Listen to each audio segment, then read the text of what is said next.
araw ng buhay! Alam mo ba na may araw tayong iniaalay para sa ating pambansang watawat? Tuwing ika-28 ng Mayo, ipinagdiriwang ang pambansang araw ng watawat, isang mahalagang araw sa kasaysayan ng Pilipinas.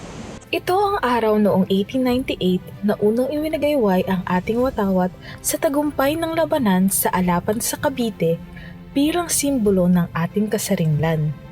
Ang asul ay sumasagisag sa kapayapaan at katarungan. Ang pula ay para sa tapang at kagitingan. Ang puting tatsulok ay sumisimbolo sa pagkakapantay-pantay. Ang araw na may 8 sinag ay kumakatawan sa 8 lalawigan na unang lumaban para sa kalayaan, at ang 3 bituin ay para sa Luzon, Visayas at Mindanao. Kapag ang bansa ay nasa digmaan, ang pula ang inilalagay sa itaas bilang hudyat ng pakikibaka.